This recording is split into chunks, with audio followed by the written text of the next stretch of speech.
കുട്ടികളെ അടക്കം ഇരകളാക്കപ്പെട്ടിട്ടുണ്ടോ, കുട്ടികൾ ഇരകളാവുകയോ അല്ലെങ്കിൽ കണ്ണികളാവുകയോ ചെയ്തിട്ടുണ്ടോ എന്നതും പോലീസിന് അറിയേണ്ടതുണ്ടല്ലോ. കാണുന്നില്ല ഇന്ന് ഒരുപാട് ലഹരി സ്വന്തം ടീച്ചർമാർ തന്നെയാണ്. എല്ലാ ടീച്ചർമാരെയും ഞാൻ പറയില്ല, മാതാപിതാ ഗുരു ദൈവം, നിങ്ങളൊക്കെ മുമ്പിൽ നമ്മളൊക്കെ വിശ്വസിച്ച് നമ്മുടെ കുട്ടികളെയൊക്കെ പറഞ്ഞയക്കുന്നത് ഒരു ഗുരുക്കന്മാരുടെ അടുത്തേക്കല്ലേ എന്ന് വിചാരിച്ചിട്ടാണ്. അത് മുതലെടുത്തുകൊണ്ട് നിങ്ങളൊക്കെ ഇങ്ങനെയൊക്കെ കാപാഠ്യങ്ങൾ ചെയ്യുന്ന സമയത്ത് നമ്മുടെയൊക്കെ കുട്ടികളെ നമ്മളെങ്ങനെയോ സ്കൂളിലേക്ക് പറഞ്ഞയക്കും. വടകര MDMA കേസിൽ പ്രതിയായ പേരാമ്പ്ര BRCയിലെ അധ്യാപികയായിരുന്ന കീർത്തനയ്ക്ക് മയക്കുമരുന്ന് ഇടപാടിൽ വ്യക്തമായ പങ്കുള്ളതായി പോലീസ്. കീർത്തനയുടെ വാട്സപ്പ് ചാറ്റുകളിൽ ലഹരി വിൽപ്പനയുമായി ബന്ധപ്പെട്ട കാര്യങ്ങൾ ചർച്ച ചെയ്തിട്ടുണ്ട്.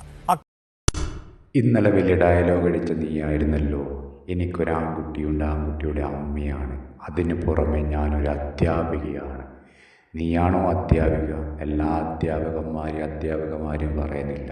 ഇതേപോലെയുള്ള കാവാട്യം നടത്തുന്ന അധ്യാപകന്മാരെയും എത്രയും പെട്ടെന്ന് തന്നെ എല്ലാ സ്കൂളിൽ നിന്നും കോളേജിൽ നിന്നും പുറത്താക്കുക. കാരണം എന്ന് പറഞ്ഞാൽ ലഹരി മാഫിയ ഓരോ കുട്ടികളും വീട്ടിൽ നിന്ന് അച്ഛനും അമ്മമാരുടെ അടുത്ത് പൈസ വാങ്ങിയിട്ട് സ്കൂളിലേക്ക് കൊണ്ടുപോകുന്നുണ്ടെങ്കിൽ അമ്മമാരെ പെങ്ങന്മാരെ നിങ്ങളെല്ലാം സൂക്ഷിക്കുക.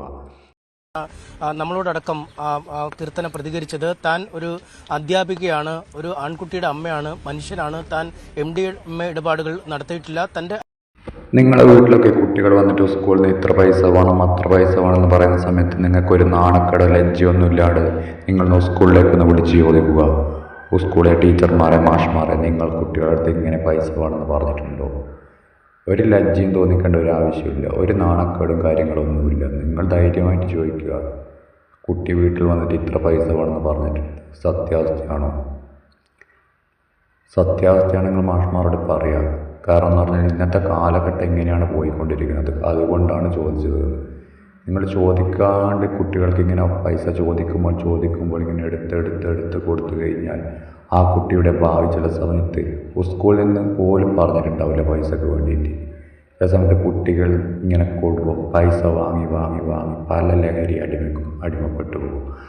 വന്ന പണമാണ്, അല്ലാതെ മറ്റിടങ്ങളിൽ നിന്നും പണം എത്തിയിട്ടില്ല, ലക്ഷങ്ങളുടെ ഇടപാടുകൾ തന്റെ അക്കൗണ്ടിൽ നടന്നിട്ടില്ല എന്നൊക്കെയാണ് കീർത്തന പറയുന്നത്. പക്ഷേ ഈ പോലീസ് ഈ വാദങ്ങളെ പൂർണ്ണമായും ഖണ്ഡിക്കുകയാണ്. അതിനുള്ള തെളിവുകൾ ഈ കസ്റ്റഡി അപേക്ഷയിൽ തന്നെ ഉണ്ടായിരുന്നതാനും പ്രത്യേകിച്ച് ഇവരുടെ വാട്സാപ്പ് ചാറ്റുകൾ വിശദമായി പോലീസ് പരിശോധിച്ചപ്പോൾ അതിൽ മയക്കുമരുന്ന് ഇടപാടുകളുമായി ബന്ധപ്പെട്ട നിരവധി വിഷയങ്ങൾ സംസാരിച്ചിട്ടുണ്ട് എന്ന് പോലീസ് പറയുന്നു. ഒപ്പം ഇവരുടെ അക്കൗണ്ടിലേക്ക് പലയിടങ്ങളിൽ നിന്നായി പണം എത്തിയിട്ടുണ്ട്, അത് ദുരൂഹമായ സാഹചര്യങ്ങളിൽ നിന്നുള്ള പണമാണ് എന്നും പറയുന്നു. ഒപ്പം ഈ സ്കൂളിലെ അധ്യാപികമാർ തന്നെ ലഹരി.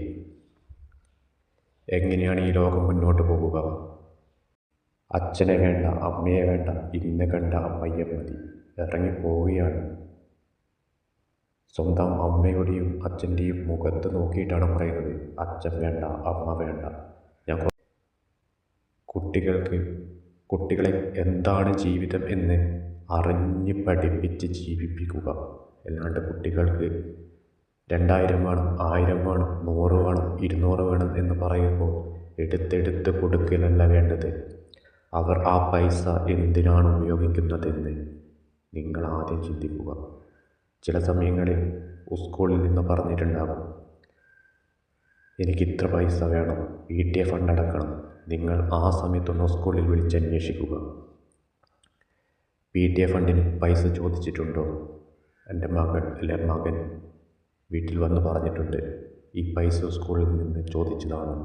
എന്നിട്ട് മാത്രം മക്കളുടെ കയ്യിൽ പൈസ കൊടുത്തു വിടുക. ഇന്ന് ലഹരി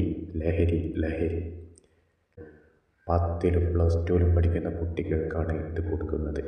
ഈ അധ്യാപകന്മാരെയും ഒക്കെ എന്താണ് ചെയ്യേണ്ടത്? നിങ്ങൾ പറയും.